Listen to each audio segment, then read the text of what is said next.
여러분, 우리 빛과 소금의 교회가 정말 아름다운 교회 되기를 소원하는 마음이 있으면 한번 아멘 해보시기 바랍니다. 아멘. 지난 주일에는 아름다운 교회, 그것은 한몸 공동체라고 그랬습니다. 계속해서 여러분과 나누려고 하는 것은 주님께서는 그 마음이, 주님의 마음은 우리가 하나 되기를 원하고 계신다는 겁니다.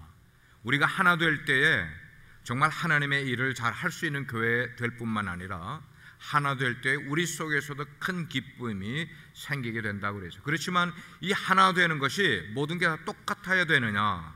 아니라, 그게 아니라 그 속에 있는 다양성, 우리 지체들의 다양성을 인정하는 그런 교회가 필요하다고 말씀을 나눴어요. 오늘은 거기에 컨티뉴잉입니다. 지난주에 설교를 마무리 짓지 않았습니다. 오늘 가운데 읽지는 않았지만 그 말씀 전에 7절 말씀에 보면 이런 구절이 나와요. 우리 각 사람에게 그리스도의 선물의 분량대로 은혜를 주셨다 그랬어요. 선물의 분량대로, 각각 사람들에게 다른 선물, 영어 버전으로는 이게 gift라고 나와 있는데 우리로 표현하면 이게 선물이라는 말보다는 은사입니다. 우리 각자에게 분량대로 하나님께서 우리에게 은사를 주셨다 이 말이에요. 우리가 서로 다르기 때문에 서로 조화를 잘 이룰 필요가 있는 것을 기억을 해야만 되겠어요.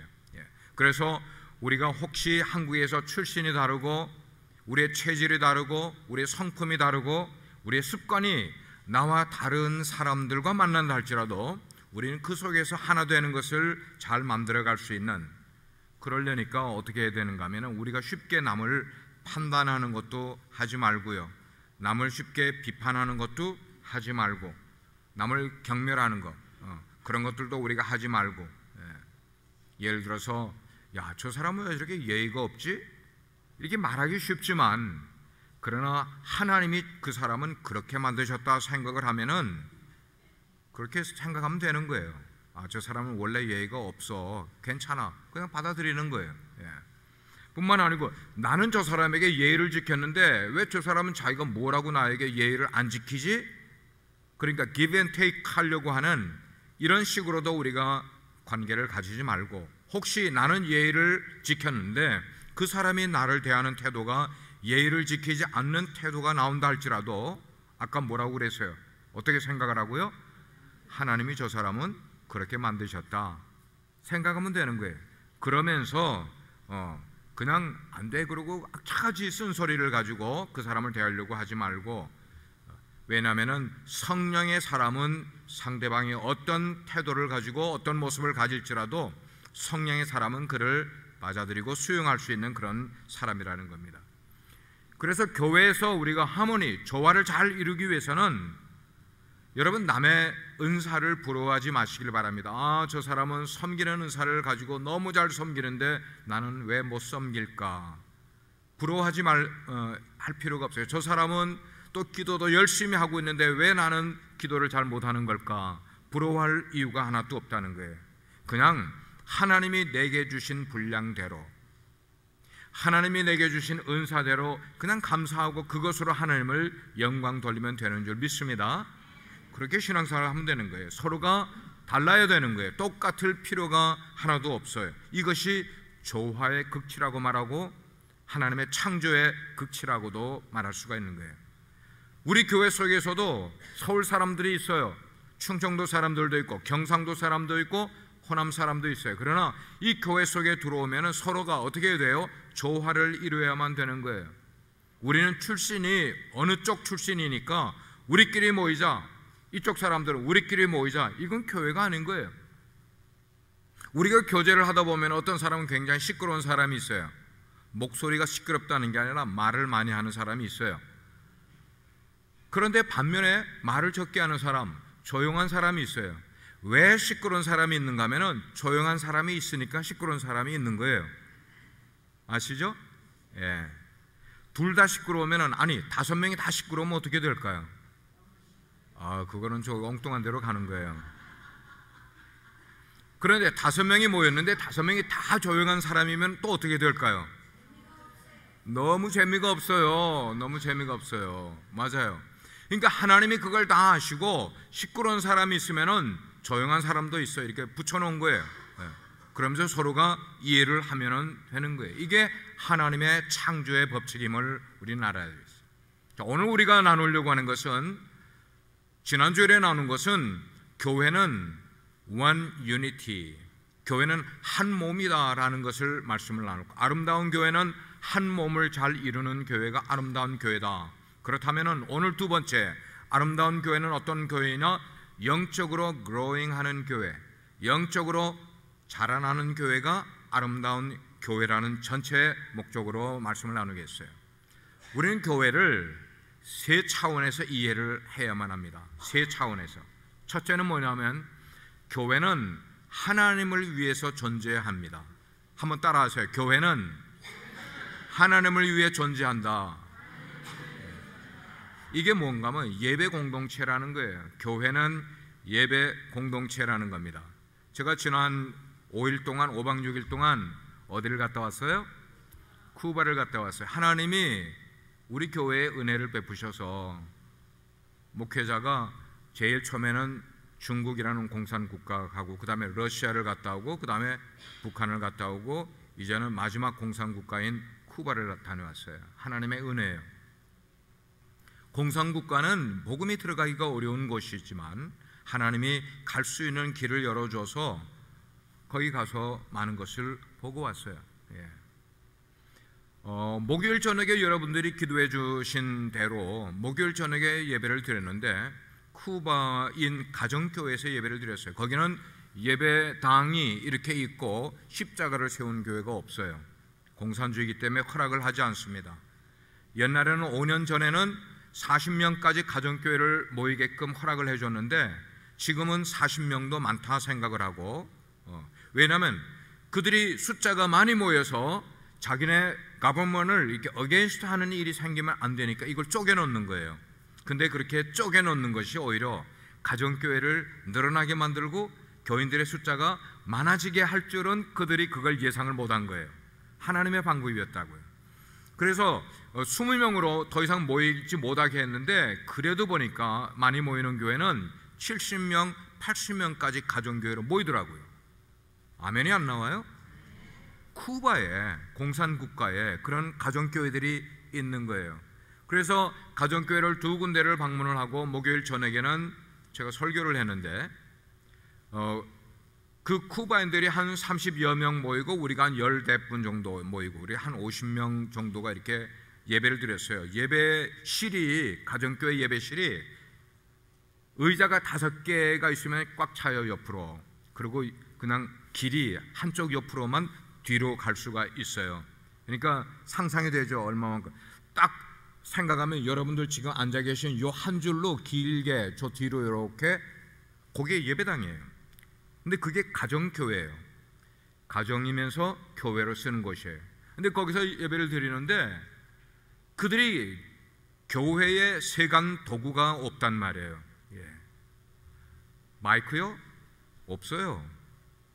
50명이 모이도 마이크 없이 설교를 해야 되고, 그래 찬송 부르는 인도를 하는 그 목사님이 찬송을 인도하는데 마이크 없이 인도를 하는 거예요. 뭐만 있는가 하면은 뒤에 붐박스라고 해서 이만한 녹음, 큰 녹음기, 소리 꽝꽝 나게끔 스피커 2개만 이렇게 조그만 스피커를 해놓고 찬송만 스피커로 하고, 예배드릴 때는 마이크가 하나도 없어요.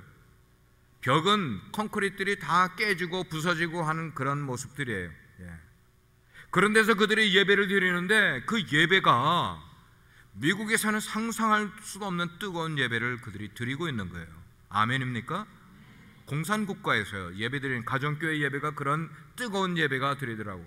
그러니까 찬송을 인도하는 목사님이 그렇게 열정적으로 찬송을 인도를 하고, 그러니까 그 다음에 설교하러 선 제가 열정적으로 설교 안 할 수가 없잖아요. 그 교회가요, 침례 교회가 아니고 오순절 교회예요. 오순절 교회. 오순절 교회는 얼마나 뜨거운 교회인지 몰라요. 그러니까 저도 설교를 하는데, 여러분 8시에 예배가 시작이 돼서 11시에 마쳤습니다. 할렐루야? 할렐루야? 저녁이에요. 저녁에 우리가 식사를 하고 그 교회 가서 그렇게 예배를 드렸어요. 거기는 3시간 예배 보통이에요. 보통이에요. 코스타리카에도 예배를 드렸는데 주일날 예배가 3시간이에요. 3시간. 하나님이 1시간 예배는 받으시고 3시간 예배를 안 받으시느냐? 그건 아니잖아요. 예. 그들이 그렇게 뜨겁게 예배를 드리는데, 교회는 하나님을 위해 존재한다는 의식이 우리 가운데 있어야만 합니다. 아멘.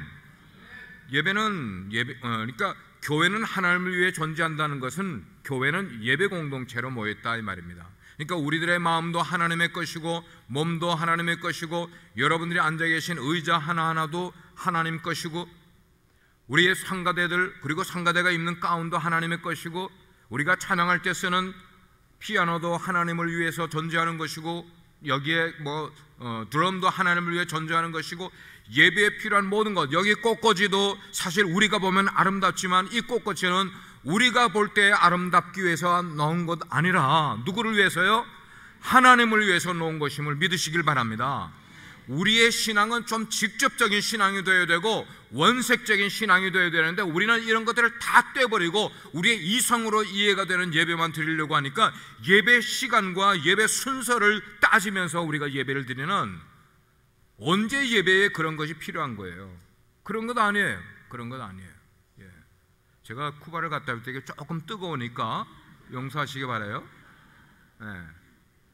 그래서 목회자는 가끔씩 선교지를 다녀와야 돼요. 제3세계의 선교지를 다녀와서 거기서 은혜 받은 것을 여기에 서구권 우리 교회에서 나눠야 된다는 말이에요. 자, 이렇게 우리의 모든 것들이 하나님을 예배하기 위해서 그리고 하나님을 위해서 존재한다는 이런 모습을 가지게 될 때 우리의 예배가 오직 하나님께만 집중할 수가 있는 겁니다. 예배 시작하기 전에 하나님께 기도를 하는 거예요. 하나님이여, 오늘도 제가 사모하는 마음으로 여기에 나왔습니다. 하나님이여, 내가 사슴이 시냇물을 찾기에 갈망하는 것처럼 내가 그런 갈망하는 마음을 가지고 I'm so thirsty of God, I'm thirsty of the Lord, 이런 마음을 가지고 여기에 나와 예배를 해야 이게 하나님이 기뻐 받으시는 중심의 예배가 되는 거예요. 예. 두 번째로, 교회는 세상을 위해 존재하는 것을 우리는 알아야만 되겠어요. 우리 교회의 이름이 뭐죠? 더 크게, 우리 교회 이름이 뭐예요? 빛과 소금은 우리 자체의 빛과 소금이 아니라 어디 속에서의 빛과 소금이에요? 세상 속에서의 빛과 소금인 거예요. 예. 예수님이 그렇게 말씀하셨어요. I'm the light of the world. 나는 세상의 빛이라 말씀하셨어요. 너희는 세상의 빛이라 그랬어요. 너희는 세상의 빛이 되라. 너희는 세상의 빛처럼 이렇게 말씀하지 않고 You are the light of the world 그랬어요. 너희는 세상의 빛이라는 거예요. 예. 너희는 세상의 소금이 되라는 거예요. 그 말은 뭐냐면 우리끼리 모여서 구원받으면 되는 것처럼 그렇게 예배드리고 그렇게 신앙생활을 해서는 안 되고, 너희들은 영혼을 구원하기 위해 빛 속에서, 세상 속에서 빛처럼 살아가야 되고 세상 속에서 소금처럼 그렇게 존재해야 된다는 겁니다. 예. 그렇기 때문에 우리는 빛과 소금이 되기 위해서 예배를 드리지만 예배에서 떠나가고 나면은 내가 있는 직장 속에서, 내가 하는 사업체 속에서, 내가 있는 친척들과의 만남 속에서 늘 복음을 전하여서 그들로 하여금 예수님을 만나고 영혼이 구원받는 일들을 해야 되는 거예요. 이게 우리가 맡겨질 사명이라는 것입니다. 두 번째로, 교회는 세상을 위해 존재하는 거예요. 세 번째는 뭐냐? 교회는 성도들 간의 교제를 위해서 존재를 하는 거예요. 한번 따라하시기 바랍니다. 교제는 안 하시는 분들이 계셔요. 여러분들 쿠바를 한번 보내버릴까요? 예?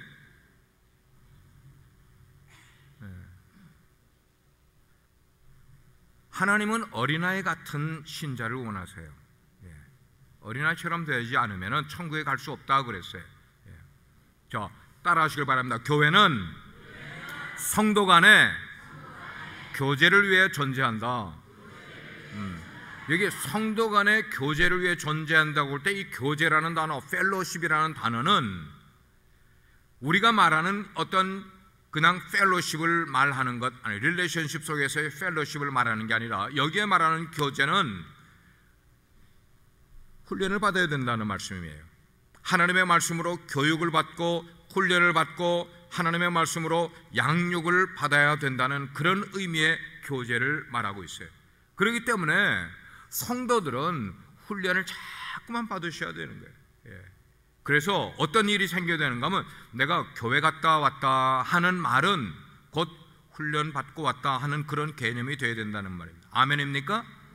내가 오늘 주일날 교회 갔다 왔다 그러면은 예배 드리고 왔다, 물론 거기에 포함이 되지만 훈련도 받고 왔다 이 말입니다. 그러니까 주일날 예배 시간 이외에 이후나 이전에 하나님의 말씀을 교육받는 시간이 있어야 되고 훈련받는 시간이 있어야 되고 주중에도 교회 나왔을 때에 훈련받고 교육받는 시간, 이것이 뭐냐면 이게 교제라는 거예요. 교제. 그리스도인의 교제 속에는 늘상 하나님의 말씀이 살아 역사하는 그런 모습이 되어야만 되는 거예요. 훈련을 안 받으면은 교인은 될 수가 있어요. 그렇지만 제자는 안 된다는 겁니다. 제자가 되어야만 되는 거예요. 교회는 제자 만드는 공동체예요. 우리가 사회 활동을 할 때에도 그 사회 활동을 할 때 그냥 하는 것 아니에요. 공부를 해야 돼요. 그래서 공부만 하는 게 아니라 참여하고 실제로 교육받고 참여하고 교육받고 참여하고 이런 일들을 많이 하면서 그 사회 활동을 우리는 더 깊이 넓게 하게 되는 것이에요. 저희 교회에서 금년도부터 시행하려고 하는 것은 모든 목장들마다 1년에 전반기에 한 번, 후반기에 한 번, 1년에 2번 정도는 목장 단위로 난민 선교에 참여하는 일을 하려고 그래요.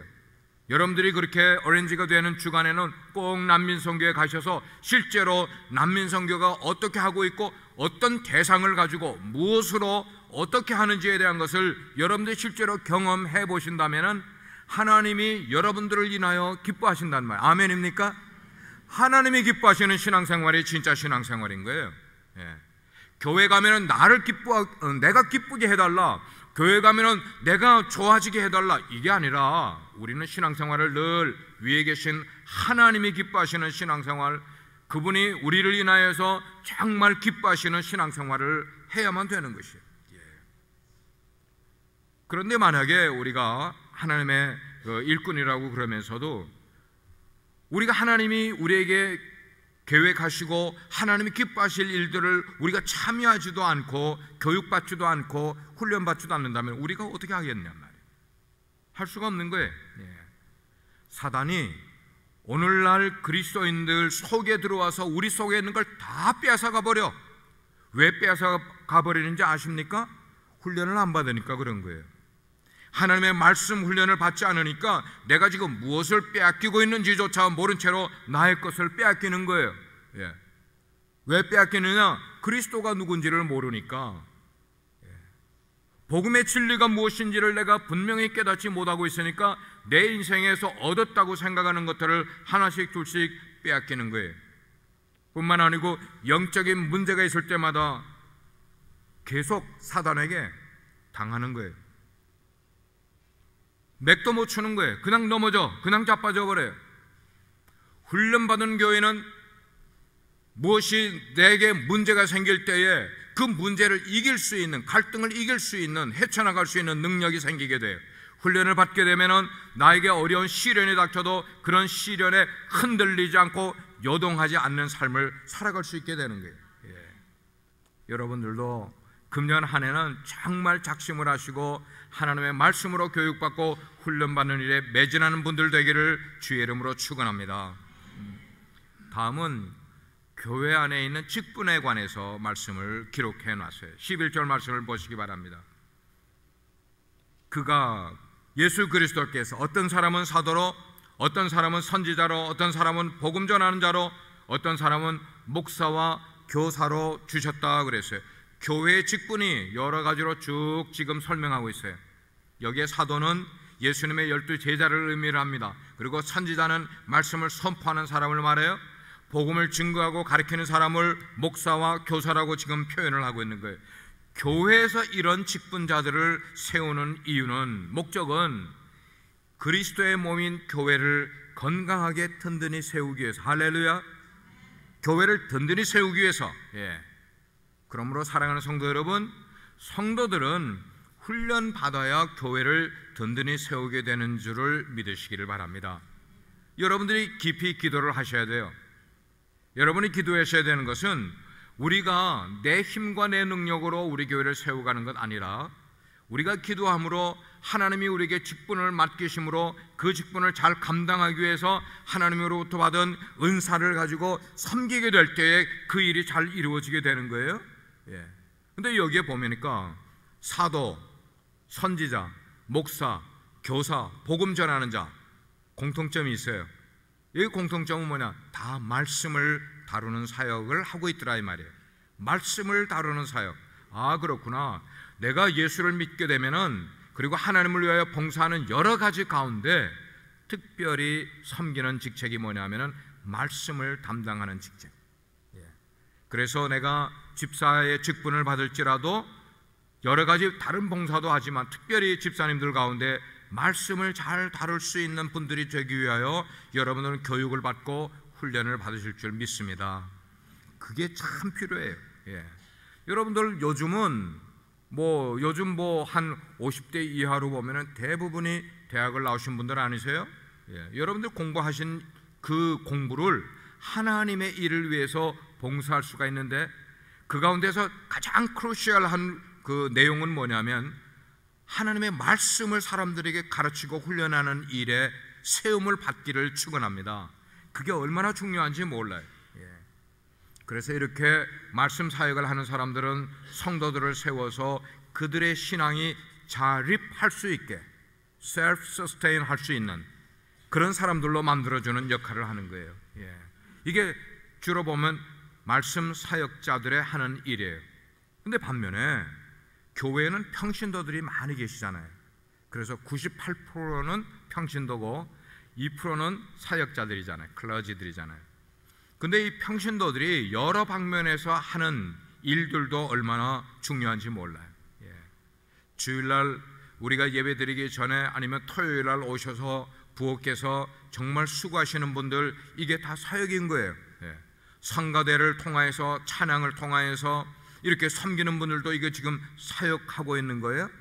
꽃꽂이를 준비하는 분들도 이거 지금 사역하는 거예요. 그리고 우리 주일학교 아이들, 어린 아이들에서부터 고등학교, 그리고 청년들에 이르기까지 교사들이 있어요. 그 교사들도 얼마나 지금 사역을 하고 있는지 몰라요. 이렇게 한 사람 한 사람들이 자기 역량에 맞게끔 맡겨진 그 사역들을 하는 것이 얼마나 중요한지 몰라요. 이렇게 교회에서 성도들을 훈련시키는 이유는 오늘 말씀을 보니까 뭐라고 그랬어요? To prepare God's people 그랬어요. To prepare God's people. 하나님의 사람들을 준비시키기 위해서, 성도들을 온전하게 만들기 위해서, 다시 말하면 성도들의 신앙을 견고하게 만들고 그들로 하여금 교회를 바르게 세워가게, 에디피스하게 만들기 위해서. 그렇습니다. 신앙의 기초가 제대로 세워지지 않은 사람들은 세상에서 풍파가 오게 되고 어려움 오게 될 때 허우적거리는 거예요.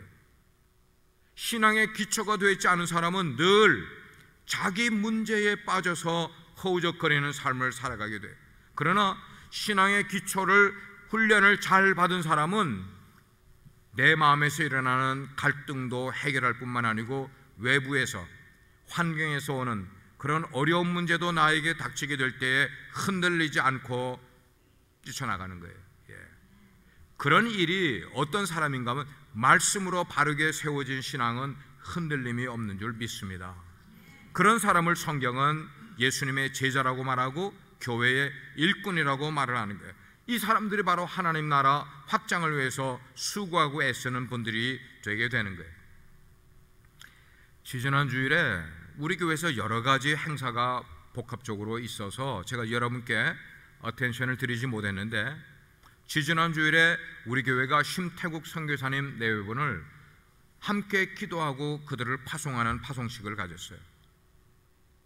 저는 그 일이 우리 교회의 새로운 한 이정표라고 생각을 해요.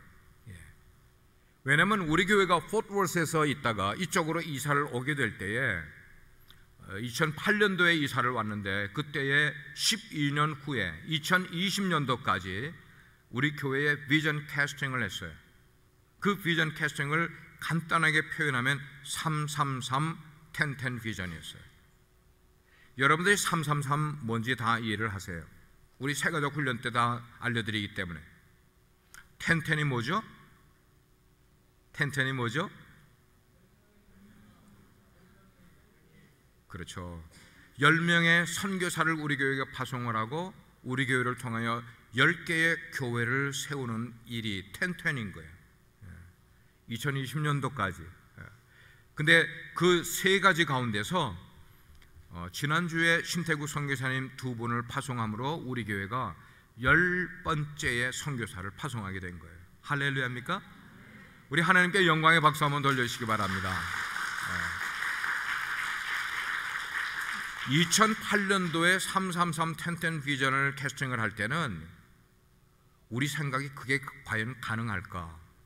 어떻게 우리 공동체 속에서 10명의 선교사를 파송한단 말이지? 그게 전혀 그림에 오지도 않고 가능하지 않을 것 같았는데 시간이 지나면서, 그래서 우리 교회 안수 집사님들이 기도하시고 목자님들이 기도하시고 우리 집사님들이 성도님들이 기도할 때마다 오 하나님, 우리 교회가 2020년 될 때까지 10명의 선교사를 파송하기를 기도합니다 라고 애써서 부르짖은 기도가 이렇게 응답이 되더라 이 말이에요. 아멘입니까? 예. 뭐 꼭 교만하게 자랑하는 건 아니지만 여러분들이 DFW에 있는 그 수많은 한인 교회들 가운데 한 교회가 10명 선교사 파송한 교회 찾아보세요. 10명 아니고요, 5명 선교사 파송한 교회 찾아보세요. 5명 아니고요, 1명의 선교사를 파송한 교회를 찾아보세요. 예. 많지가 않아요. 1명을 파송한 교회도 많지가 않아요. 제가 여러분께 도전하는 것은 여러분들이 우리 빛과 소금의 교회를 다니면서도 하나님 나라를 위하여 쓰임받지 못한다면 하나님 앞에 할 말이 없다는 것입니다. 그 말은 우리 교회에서 이 메시지를 통하여서, 이 강단을 통하여 여러분들이 하나님 나라를 위하여 어떻게 쓰임받는지를 아주 디테일하게 설명을 드렸고, 여러분들이 마음이 헌신이 되면은 여러분들이 쓰임받을 수 있는 기회를 여러분께 제공해 드렸고, 여러분들이 할 수 있는, 그래서 마지막에는 선교사로 나갈 수 있는 길까지 만들어 드리고, 그리고 후원하는 일까지 연결해 드리고 했는데도 불구하고 하나님 나라를 위하여 쓰임받는 일에 여러분들이 움직이지 않고 있다면 That's your responsibility. 예. 그거예요. 어떤 교회는 분명히 예수 그리스도의 머리로 세워진 교회이되 하나님 나라를 위하여 쓰임받지 못하는 교회들도 수두룩하게 많이 있는데, 우리 빛과 소금의 교회는 여러분들이 하나님 나라를 위하여 쓰임받을 수 있는 내용을 가르쳐드리고 기회를 드리고 그 길까지 열어드리는데도 불구하고 하나님 나라를 위하여 쓰임받지 못한다면 I'm so sorry about it. 예. 우리 교회에서 같이 신앙생활 하던 여러분들과 같이 집사님으로 섬기던 분들 가운데 중국에 간 분들이 2가정입니다. 필리핀으로 가셨습니다. 과테말라로 가셨습니다. 그들이 어떤 분들이에요? 우리 교회에서 함께 신앙생활을 30년 하던 분이고 20년 하던 분이고 10년 신앙생활 하던 분들이 나가서 사역을 하고 계시잖아요. 예. 뭐 그분들이 어디 별나라에서 온 분들입니까? 그분들이 다른 교회에서 오신 분들이세요? 아니에요. 우리 공동체 속에서 계시던 분들이에요. 근데 그분들이 어떻게 그렇게 선교 현장에 나가서 그 일을 할 수 있느냐? 예, 그분들의 특징을 여러분께 말씀을 드리겠어요. 특징이 뭐냐면, 첫째, 우리 교회에서 가지는 성경 공부 시간에 그들이 열심히 공부를 한 분들이세요. 공통적이에요. 제자훈련을 할 때 제자훈련에 열심히 참여하던 분들이에요. 그렇게 참여를 하다가 우리 교회에서 단기 선교가 있으니 참여하십시오라는 기회를 드리게 될 때에 다들 여러분처럼 똑같이 살아가던 분들이에요. 자기 사업하는 분들, 직장생활 하던 분들이에요. 근데 그분들이 단기 선교에 참여를 해서 한번 갔다 와. 중국으로 갔다 오든지 인도네시아로 갔다 오든지 과테말라를 갔다 오든지 갔다 와. 한 번 갔다 와서 마음이 움직인 사람도 있고 2번 다녀오면서 마음이 움직인 사람들도 있고, 그들이 거기에 현장에 가서 누구를 보는가 하면 하나님을 본 거예요. 하나님의 마음이 어떤 것인지를 보았단 말이에요. 누구를 통해서요? 거기에는 현지 원주민들을 통해 본 거야. 그리고 그들이 돌아와서 생활을 하는데 어느 날 그들의 마음 가운데 하나님께서 This is the time 말씀하시는 거예요. 아무개야, 지금이 때다. 그럴 때 그분들이 뭐라고 했어요? Yes, I am. 예, 제가 가겠습니다. 결단을 한 사람들이 간 거예요. 아주 조용하시네요. 혹시 나를 보낼까봐 조용하시네요. 여러분, 후방에서 아무리 큰 소리 쳐도 그 큰 소리는 힘이 없어요. 그러나 전방에서 하나님의 말씀에 순종해서 그 일을 행하는 사람은 말 한마디에 힘이 있게 되는 거예요. 아멘입니까? 아멘입니까? 예, 거기서 이렇게 꿀을 필요 없어요. 언제 하나님이 우리 가운데 누구를 부를 줄 모르기 때문입니다. 예, 그렇게 하는 거예요. 예. 중요한 것은 하나님의 말씀을 깨달아야만, 알고 배우고 깨달을 때에 거기에서 비전이 생기는 것이지, 하나님의 말씀도 깨닫지 않은데 내 인생에 걸려있는 그 문제를 어떻게 내가 결단을 해요? 예. 하나님의 말씀을 깨달을 때 거기서 비전이 생기는 거예요. 제자 훈련을 받게 되면은 나 자신이 먼저 온전한 하나님 앞에 신자의 모습을 갖게 되는 겁니다. 그리고 그 다음에 하나님의 비전이 내 속에 들어오게 될 때에 그 비전을 내가 어그리하는 거예요. 그렇게 생기는 거예요. 이런 사람들이 다른 사람을 섬길 수가 있는 거고, 하나님의 비전이 내 마음 가운데 들어온 사람들이 다른 사람을 감동시킬 수가 있는 것이지, 하나님의 비전이 내 마음속에 들어오지 않은 사람이 어떻게 남에게 감동을 줄 수가 있어요? 줄 수가 없어요. 그래요. 이번에도 이사와 목사님들이 삼지사방에서, 캘리포니아에서, 오레곤에서, 저쪽 루이지아나에서, 또 텍사카나에서, 뉴욕 쪽에서 여러 목사님들 가정이 거기에 함께 갔어요. 처음 비전 출입에 나오는 목사님들이 몇 분 계셨어요. 40대 목사님들이. 이분들이 한 목사님은 부부는 알래스카 앵커리지에서 왔어요. 여러분, 앵커리지에서 쿠바에 같이 왔어요. 처음으로 그런 선교지 비전 트립에 왔어요. 그리고 현장을 보고 나니까 목회를 새롭게 해야겠어요. 우리한테 고백하는 거예요. 목회를 새롭게 해야겠어요. 이제까지 내가 보지 못하던 걸 봤다는 거예요. 하나님이 보여주셨어요. 아멘. 그런 거예요. 우리 인생을 살면서 하나님이 보여주시는 것을 보는 것만큼 기쁨이 없는 거예요.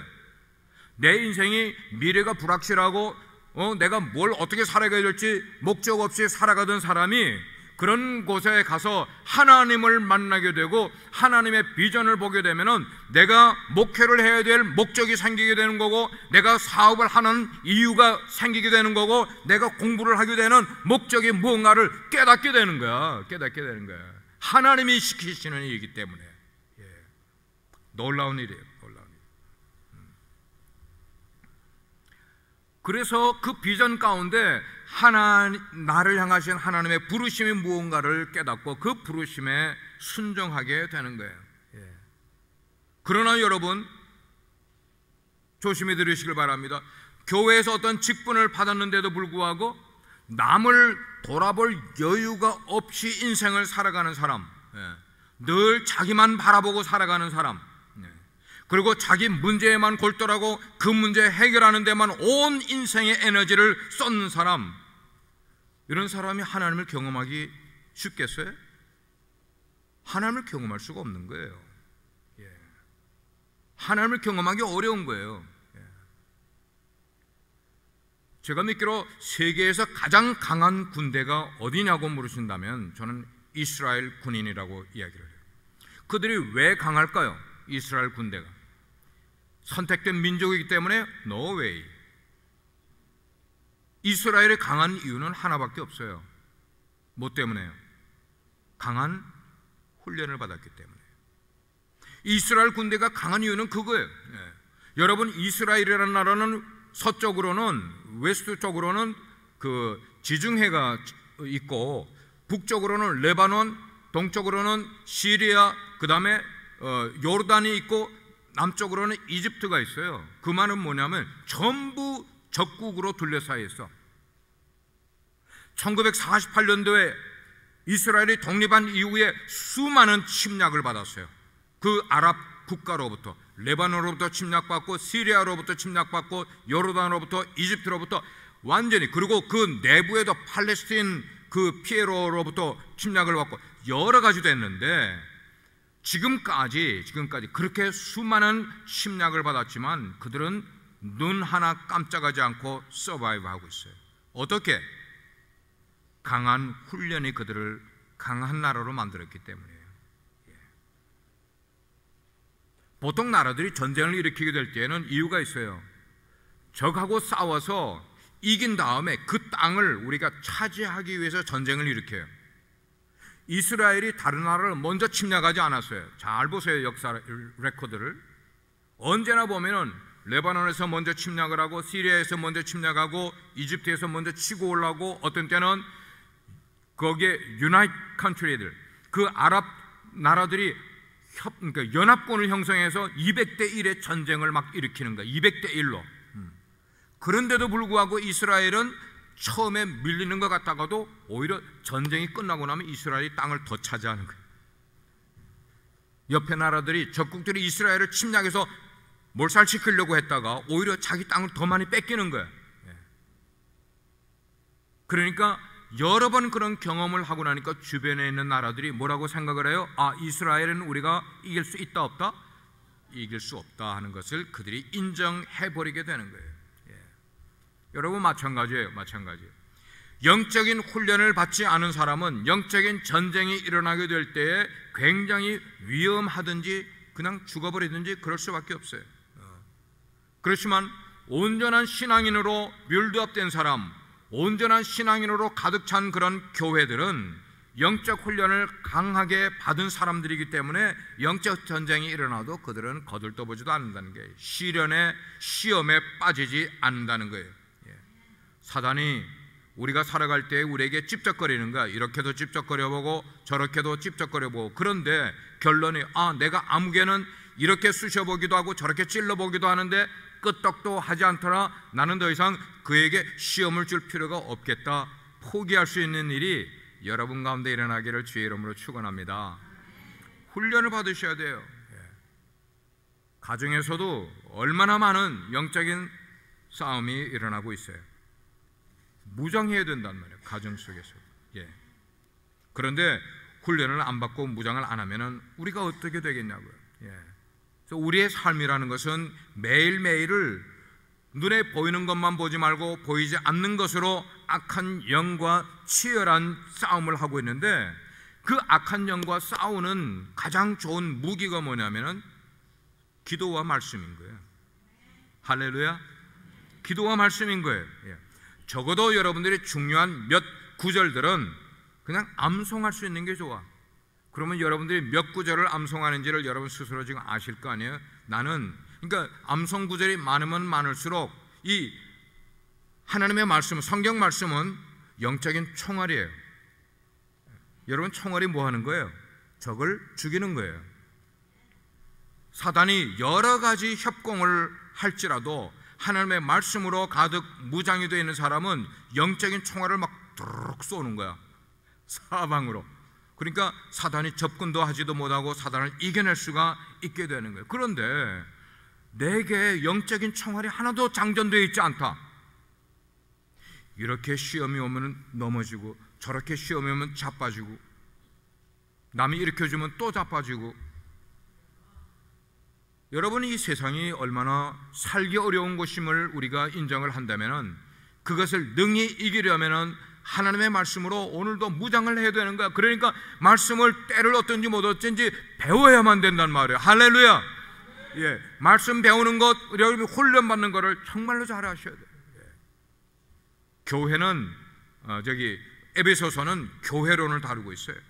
교회가 교회 다우려면 하나가 돼야 되는 거예요. 하나가. 교회 기관도 하나 되고, 성가대도 하나 되고, 찬양팀도 하나 되고, 목장들도 통틀어서 하나가 될 때.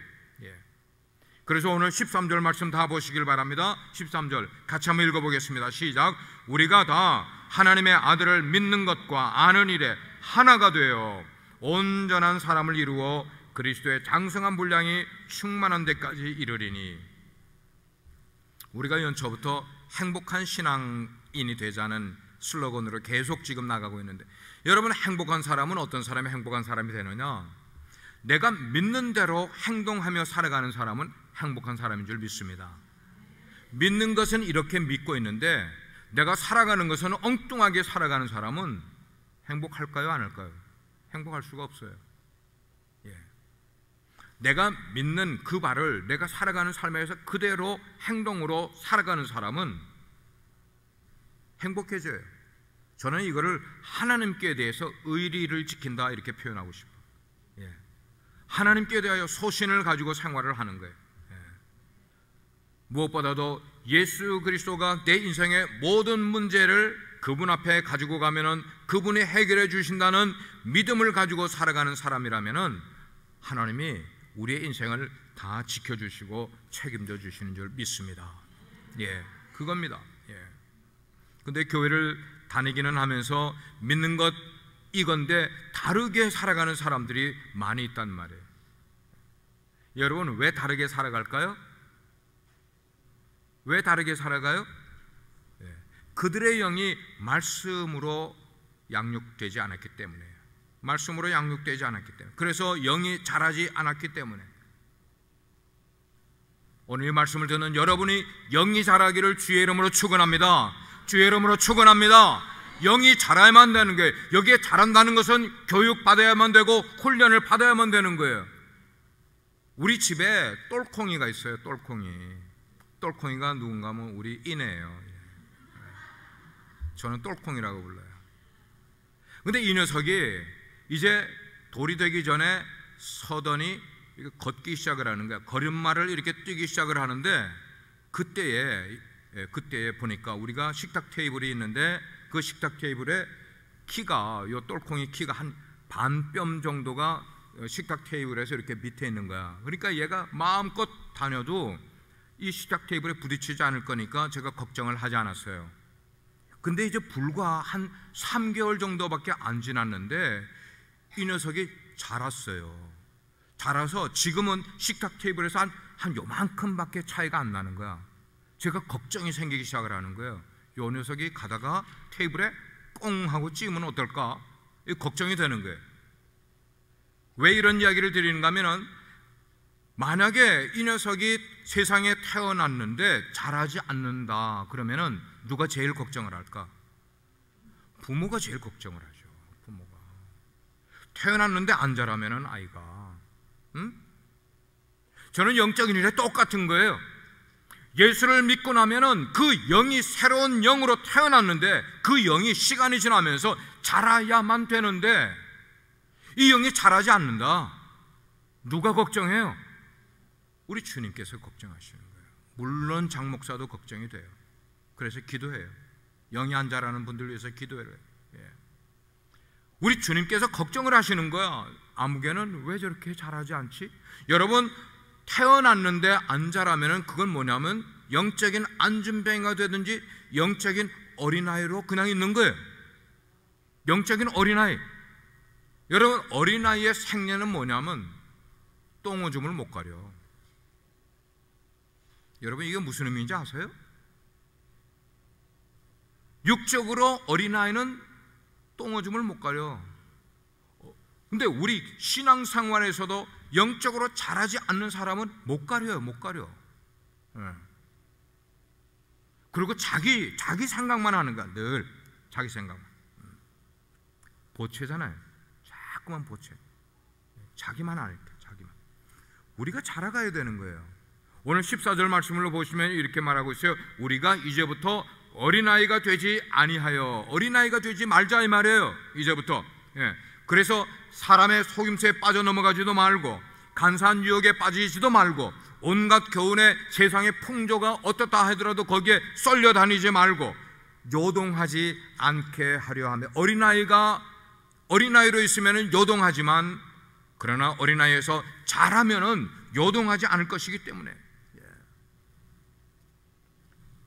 여러분들이 주님 앞에 칭찬받는 분들이 되기를 바랍니다. 그러려면은 어린아이 신앙에서 벗어나기 위해서 하나님의 말씀을 가까이 대하셔야 돼요. 어린아이의 특징은 뭔가 하면 다른 사람에게 관심이 없어. 오직 누구만 알아주기를 원해요. 자기만 알아주기를 원해요. 자기만. 제가 일주일 동안 선교여행을 갔다가 오니까 요 똘콩이가 저를 잘 못 알아보는 거예요. 못 알아보니까 안아줬는데도요 이렇게 하고 있는 거예요.